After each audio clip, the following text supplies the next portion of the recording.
Beim letzten Besuch von Mats Hummels war Lucien Favre arbeitslos. Der Hamburger SV schnupperte an den Europa-League-Plätzen und Mats selber hat wenige Tage zuvor sein bis heute letztes Bundesligator mit dem Fuß erzielt. Die Hummels-Rückkehr, jetzt in eurem Feiertagsmagazin.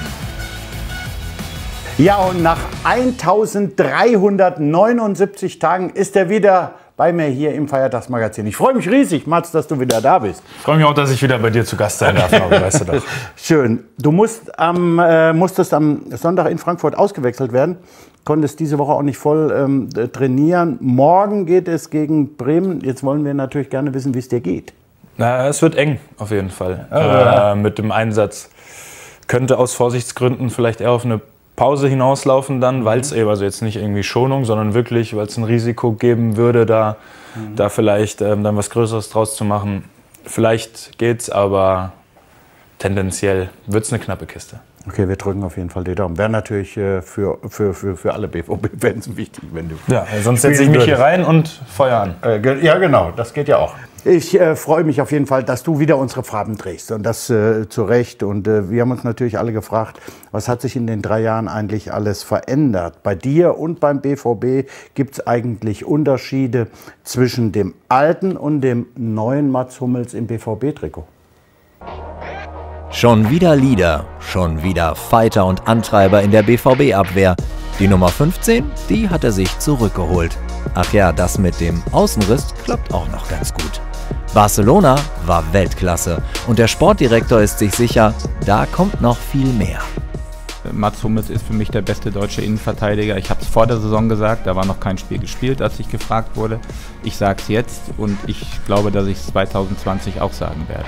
Also alles wie früher? Naja, wir warten auch noch auf das erste Rückkehrer-Pflichtspieltor. Ein paar Mal war es ja schon fast soweit. Und sonst fällt auf, die Haare etwas kürzer, beim Alter steht jetzt die 3 vorne und Mats ist jetzt Familienvater. Bärenstark bleibt seine Zweikampfquote, aber wir haben tief im Archiv dann doch noch einen Zweikampf gefunden, den Mats Hummels eindeutig verloren hat gegen Nobby im Dezember 2015 bei seinem letzten Besuch im Feiertagsmagazin.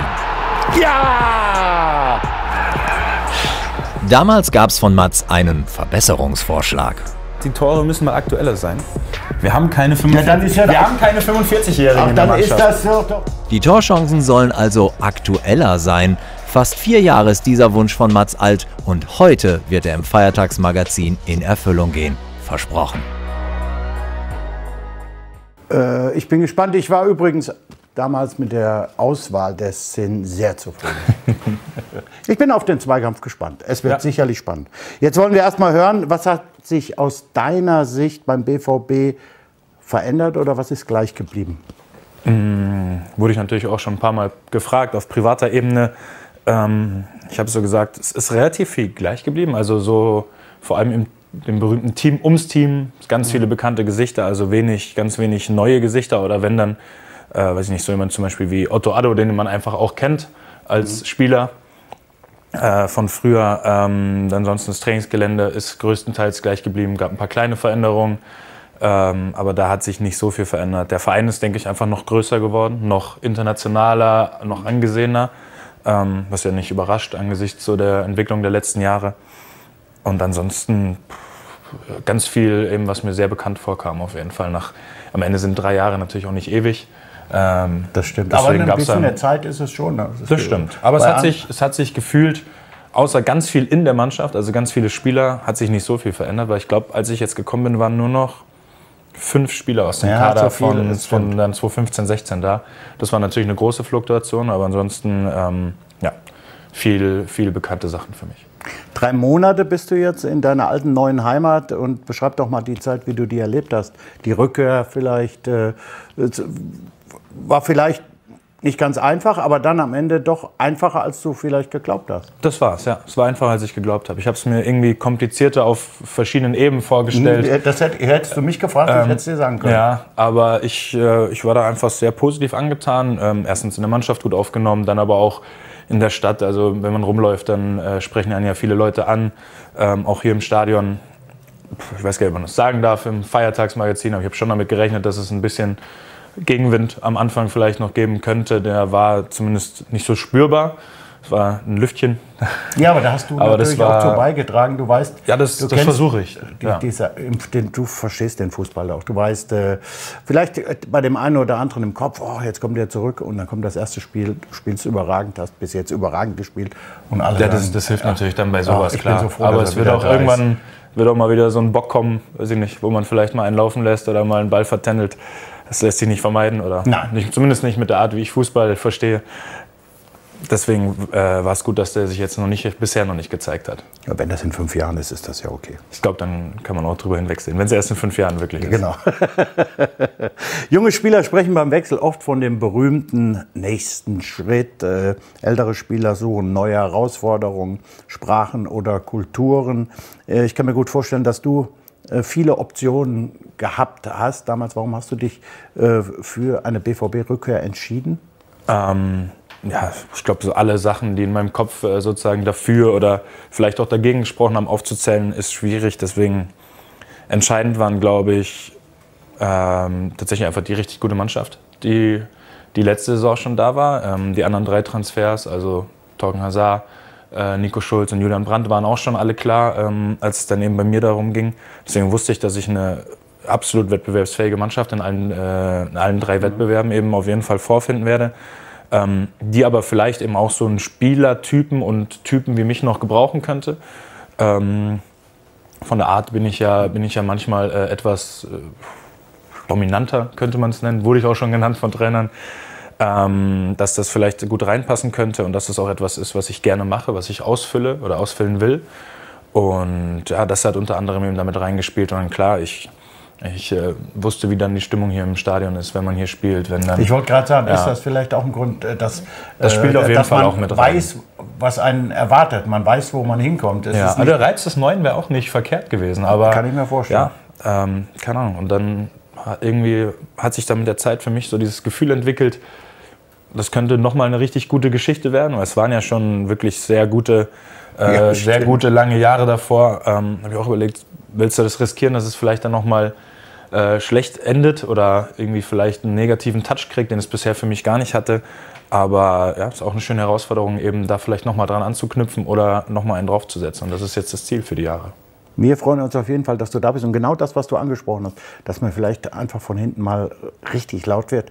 Ich glaube, dass das die Mannschaft manchmal braucht. Und da bist du der Richtige. Du hast das ganze Spielfeld vor dir. Jetzt wollen wir natürlich wissen, ob du deine neuen bzw. alten Kameraden auch alle kennst. Wir machen ein kleines Spielchen. Okay. Bei uns gibt's unser Spiel wird komplett in der Gebärdensprache übertragen. Und in dieser Woche gab es eine Zuordnung bei den Spielern. Ich weiß nicht, ob du sie gesehen hast. Und, leider noch nicht, deswegen wir wollen mal den Mats testen und mal schauen, ob er die Spieler erkennt. Hier ist Spieler Nummer 1. Oh Gott, oh Gott, der ist ganz einfach. Ah, okay, ja gut. Axel Witsel. Ja, das ist der Name in der Gebärdensprache. Cool, ne? Ist das wirklich sein? Das ist doch niemals sein Name in der Gebärdensprache. Doch. Das ist sein Name jetzt in der Gebärdensprache. Nur Spieler? Ja. Okay, ansonsten ist das so eine Trainergeste. Nee, geh nicht zu weit weg.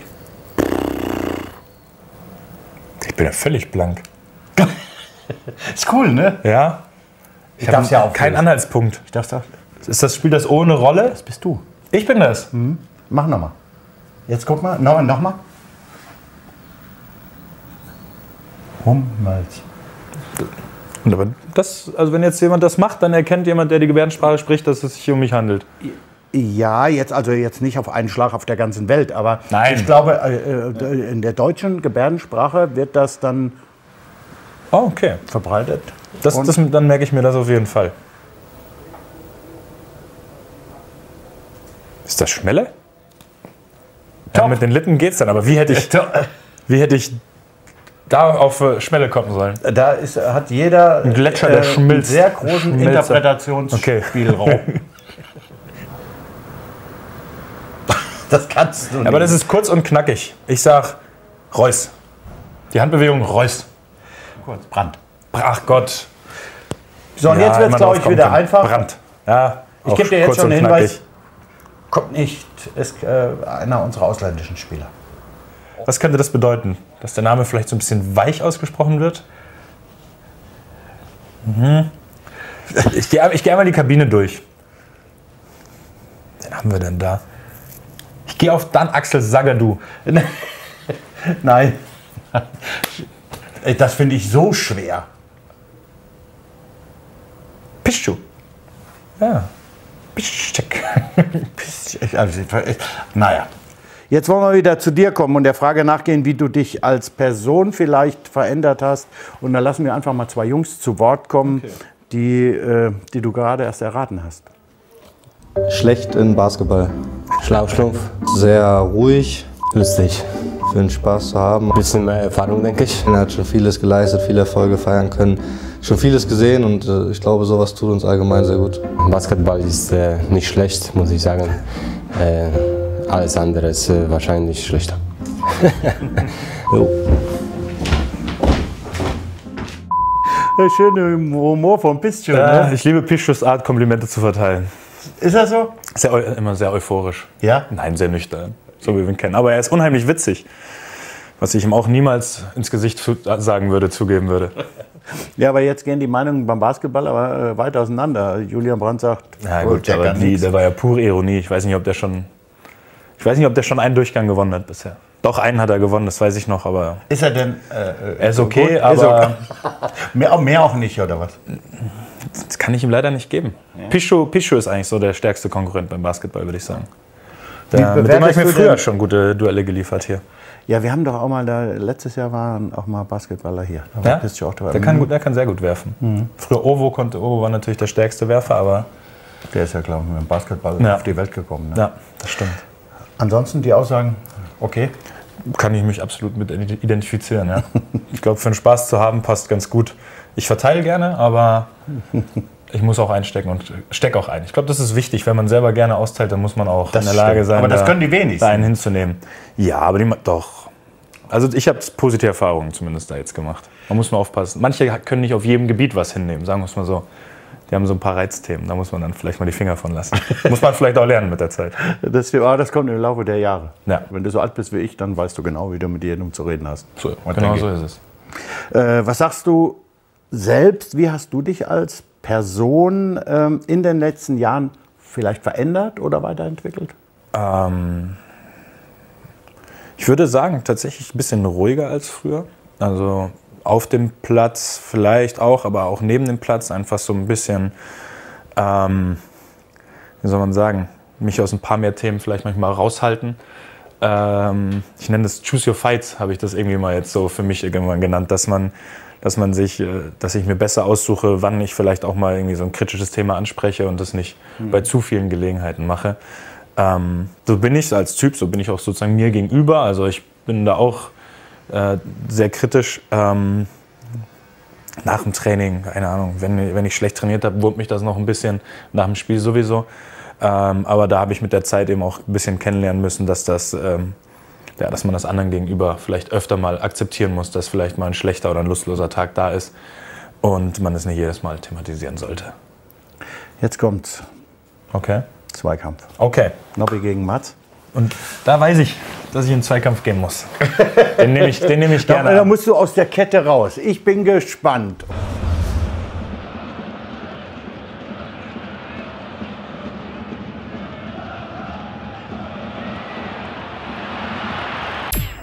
Und jetzt einfach, du zählst runter? 3, 2, 1. Ist aber eng, der könnte auch an Pfosten knallen.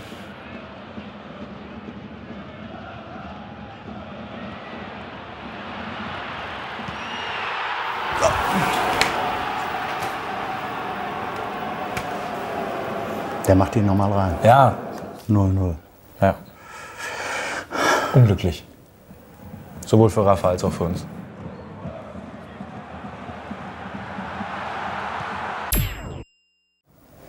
Ja, komm. Hab mich festgelegt. 3, 2, 1. Gegen Hannover gab es ein paar hohe Siege. Komm schon. Wer ist denn das? Ist das Maxi Philipp? Ja. Ah. Ah. Immerhin war er es.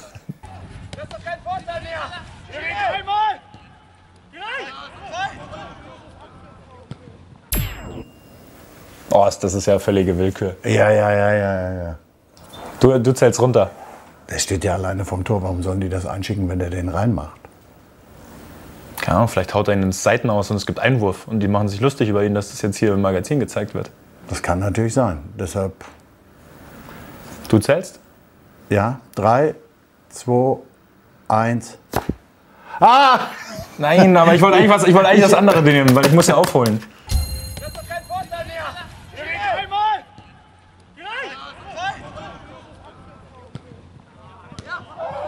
Ja.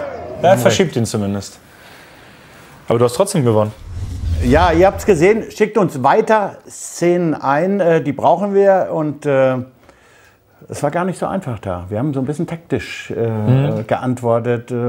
Also schwierige Situationen sind uns natürlich am allerliebsten. Wir schauen auf den Zwischenstand. Nobby 9, meine ehemalige Rückennummer, und die Gäste 11. Wir haben ein bisschen aufgeholt. Da freue ich mich natürlich riesig drüber. Hier ist das Bild. Ein wunderbares Bild von letzter Woche. Sehr schön. Ja, mit Ovos Haaren kann man das machen. Wir haben das auch versucht. Mats hat das auch bei mir versucht, hat allerdings nicht ganz so funktioniert. Ne? Also wir haben auch ein Foto gemacht, natürlich ein tolles Foto.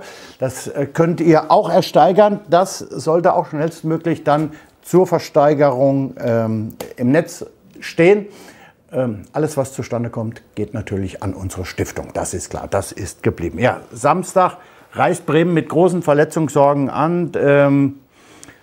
Da liegt das nahe, der angeschlagene Boxer. Da gibt es ja so einen schönen Spruch. Siehst du das ähnlich?